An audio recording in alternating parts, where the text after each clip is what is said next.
Hello everyone, and welcome to another episode of Noodle Journey, where today I am excited to review Ottogi's Sesame flavor ramen.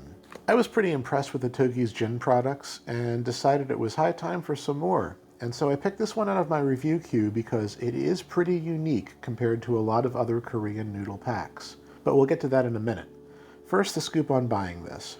This isn't crazy hard to find in America, but it's not quite as ubiquitous as Ottogi's gin ramen. Still, your local Asian market or Amazon should have this in a 5-pack for anywhere from $7 to $12, depending on the seller. Or I've seen a 5-pack go on sale for less than $7 on YummyBuy.com in the past. So what makes this special? Why am I so excited? Well, first off, I don't have any other Korean sesame ramen in my pile of noodles. Yes, a lot of noodles in general contain trace amounts of sesame, sure, but this is the only one with sesame advertised as the main flavor/ingredient.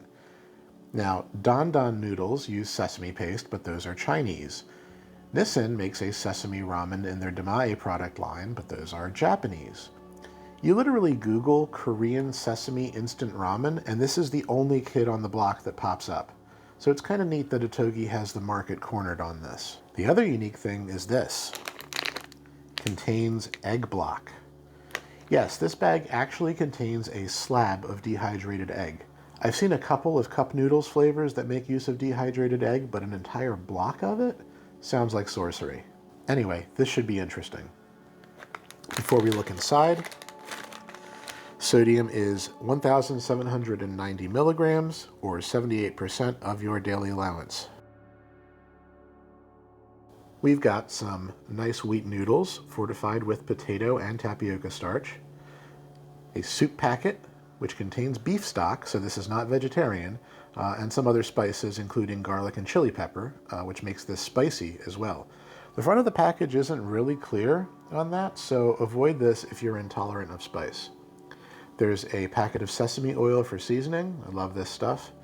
And of course, the star of the show, the egg block, which is not just dehydrated egg, but is also supposed to have sesame seeds and green onion mixed into it. Neato. You know what? I have no idea if this is going to stay in one piece when it cooks, so let me carefully open it up so you can see it. And so here it is, and yes, it did already have a little crack in it. Not a big deal. This is indeed a piece of dehydrated egg, and you can see the green onion and sesame seeds floating around in it. Cool, right? All right, I'm eager to see what the cooking process does to this, so let me get cracking. Pun intended. I'll be right back.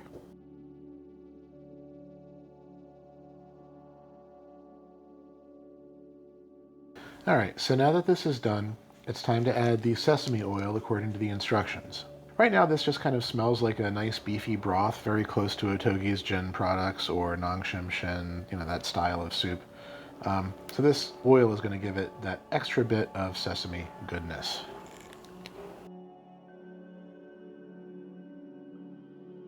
Okay, yeah, now that wonderful sesame flavor is starting to come through. If you're like me and you really like the nutty smell of sesame oil, this is going to make you very happy. You will notice that the egg block pretty much broke apart during cooking. That's probably a good thing. I don't know if I would really like this just being a giant block of eggs sitting in the middle of this. But yeah, let's stir this up and give it a taste.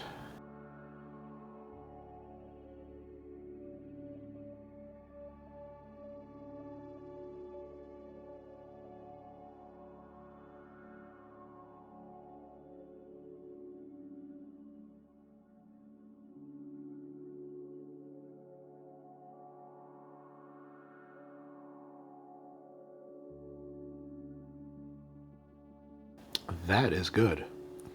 Wow. All right, so the noodles are the same ones, I'm pretty sure, that Ottogi uses in their gin ramen. They're nice and plump. They have a wonderful chew to them. They're about on par with what you get from Nongshim. I think maybe a hair less good than Paldo's noodles, but they're very typical of excellent Korean ramen noodles. 8 out of 10 for the noodles. The spice in this is surprising. I wasn't actually prepared for how spicy this would be.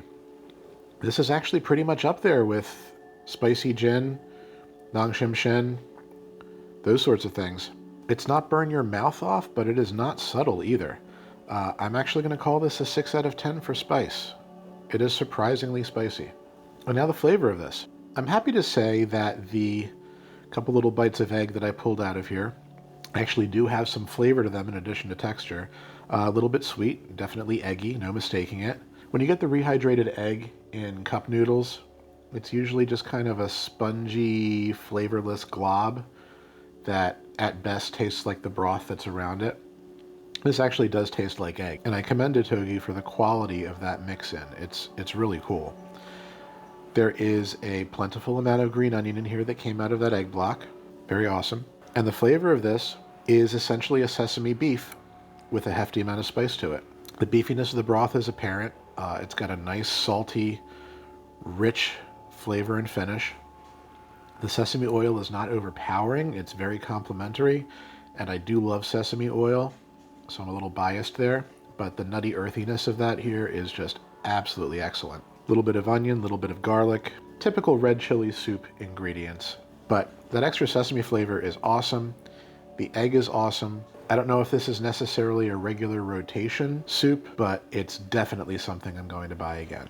So all things considered, I think this is an extremely unique product. And because it's so unique and happens to excel at the flavors in here, I'm going to give this a 9 out of 10. Really good. Yeah, so it's safe to say that because this is so relatively unique among Korean instant noodles and also happens to be really good, this is definitely something you should try if you're interested in these flavors. If you like the nutty taste of sesame and can handle the spice and aren't skeeved out by a block of dehydrated egg, this is for you.